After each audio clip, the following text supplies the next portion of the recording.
Avant de plonger dans cette histoire incroyable, pensez à vous abonner à la chaîne et à activer la cloche. Ici, chaque récit a quelque chose à dire, et vous ne voudrez pas en manquer un seul. Elle a passé des années à nourrir un sans-abri et maintenant 12 marines en uniforme complet se sont présentées à son mariage. Emma Collins avait toujours eu un grand cœur, une qualité qu'elle avait héritée de sa mère, infirmière dévouée, et cultivée dans sa propre vie avec patience et douceur. Quand elle avait déménagé à Charleston, une ville côtière au charme authentique, elle avait ressenti ce désir profond d'appartenir à une communauté, de contribuer à quelque chose de plus grand qu'elle-même. Un matin d'automne, alors qu'elle s'engageait sur les sentiers du parc Washington, elle l'avait aperçu pour la première fois. Un homme assis sur un banc usé, emmitouflé dans un vieux manteau élimé. Son visage était marqué par le temps et les épreuves, mais ce qui la frappa surtout, c'était cette dignité intacte dans ses yeux, un regard qui semblait raconter une vie bien plus complexe que les apparences ne laissaient supposer. Elle apprit rapidement que cet homme s'appelait James Turner. À 56 ans, James était un ancien marine qui avait servi avec honneur pendant des années. Mais la guerre avait laissé ses traces, une blessure grave au combat, un retour difficile dans une société qui semblait souvent oublier ceux qui avaient donné tant, et une série de malchances qui l'avaient conduit à la rue. Chaque matin, avant de commencer sa journée à la bibliothèque municipale, Emma passait devant ce même banc. Et chaque matin, elle s'arrêtait un moment, sortait de son sac un café chaud, préparé avec soin dans une vieille thermos, et un sandwich qu'elle avait confectionné chez elle, parfois du pain frais, du poulet grillé, parfois juste du beurre de cacahuète et de la confiture, selon ses moyens et les saisons. Ce rituel ne fut jamais imposé ni forcé. C'était un geste simple, presque modeste, mais chargé de respect. Au fil des semaines, puis des mois, une sorte de lien tacite s'installa entre eux, une complicité silencieuse, faite de regards échangés, de sourires discrets, de mots échappés avec pudeur. Ce lien était fondé sur une reconnaissance mutuelle. Emma reconnaissait en James un frère d'humanité, et James reconnaissait en Emma une lueur de bienveillance rare. James était un homme fier. Très fier. La rue n'avait pas entamé sa dignité ni son honneur. Il refusait catégoriquement d'être traité comme une victime ou une charité. La plupart des passants lui lançaient soit des regards fuyants, soit des jugements hâtifs. Mais Emma, elle, ne voyait pas un sans-abri. Elle voyait un homme avec une histoire, un frère d'armes, un guerrier blessé. Lorsqu'il parlait, ce n'était jamais facile. James restait souvent en retrait, préférant le silence à la pitié. Pourtant, petit à petit, il se mit à lui confier des fragments de son passé, des missions dangereuses en Afghanistan, les nuits froides sous les étoiles, la perte de camarades qu'il n'avait jamais vraiment réussi à oublier. Il lui parlait aussi de la douleur sourde de revenir dans un pays qui semblait lui tourner le dos, des cicatrices invisibles, de l'isolement.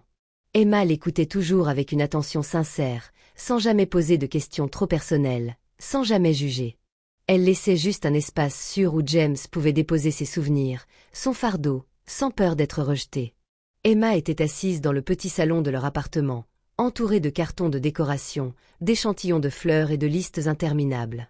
La date de son mariage approchait rapidement, et malgré l'excitation, elle ressentait parfois un poids au cœur, un mélange d'anticipation et d'inquiétude.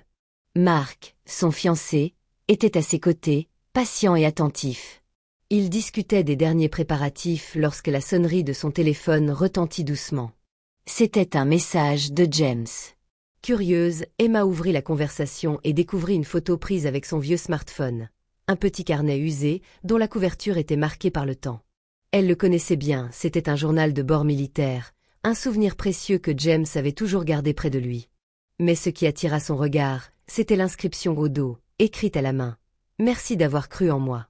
Tu es mon héroïne. » Les larmes montèrent immédiatement. Ce simple message, venu de cet homme qu'elle avait aidé sans jamais attendre de retour, résonnait comme une reconnaissance profonde, authentique et inattendue.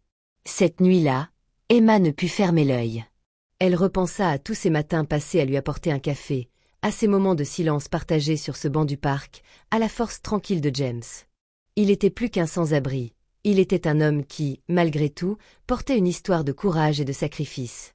Le lendemain, en pleine effervescence des préparatifs, Emma prit une décision importante. Elle voulait que James soit présent à son mariage. Pas seulement comme invité, mais comme un symbole vivant de leur lien, de cette humanité qui dépasse les différences, les jugements et les épreuves. Mark, qui connaissait bien James et l'histoire entre eux, fut immédiatement touché. « Emma, c'est une belle idée. Mais pourquoi ne pas aller encore plus loin ? Avec l'aide de Mark, ils contactèrent le commandant Harris, un officier des marines basé à Charleston. Emma lui raconta l'histoire de James, sa vie brisée par la guerre, sa dignité malgré les épreuves, et la compassion d'Emma qui l'avait soutenue toutes ces années. Le commandant fut profondément ému. Il comprit tout de suite l'importance de ce moment.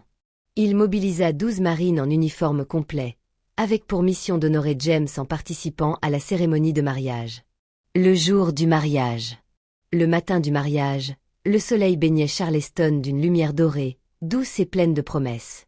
Les invités arrivaient petit à petit, vêtus de leurs plus beaux habits, dans une ambiance mêlée de joie et d'émotion. À l'entrée de l'église, une scène inattendue se dessinait. 12 marines, impeccablement alignées, formaient une aide d'honneur. Leurs uniformes impeccables brillaient sous le soleil, leurs regards étaient fiers et respectueux. Les invités, surpris, se tournèrent, murmurant entre eux, émerveillés par cette démonstration de solidarité. Puis, l'église s'ouvrit, et James apparut, vêtu de son ancien uniforme de marine, propre et repassé avec soin, tenant la main d'Emma. Il marchait lentement, le regard droit, le menton levé, incarnant l'honneur et la dignité retrouvée. Emma sentit son cœur battre fort tandis qu'elle avançait aux côtés de James, traversant l'allée sous les regards admiratifs.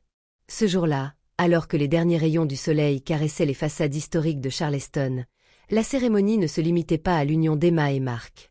Dans chaque regard, chaque sourire, chaque larme discrète, se lisait une célébration plus vaste, celle de la compassion, du respect et de la reconnaissance profonde.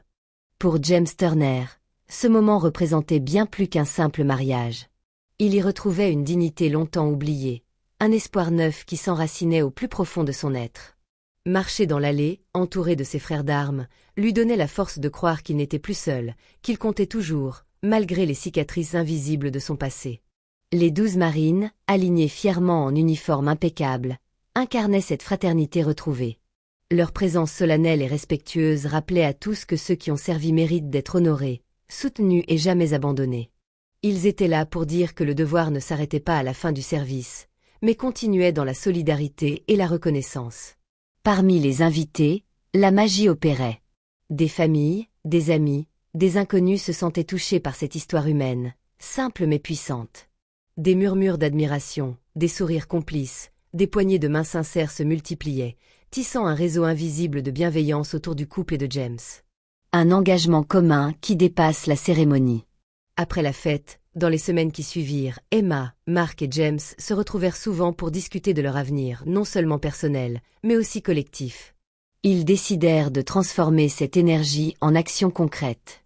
Ensemble, ils mirent en place un programme local destiné à soutenir les vétérans en difficulté, accompagnement social, aide psychologique, formation professionnelle et création d'espaces de rencontre et d'écoute.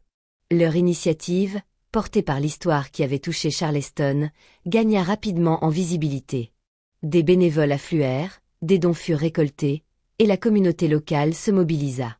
Cette aventure humaine démontrait que la compassion pouvait devenir un moteur de changement profond, capable de restaurer la dignité et l'espoir. Un symbole d'humanité et d'entraide. L'histoire d'Emma, James et Mark devint un symbole puissant dans toute la ville.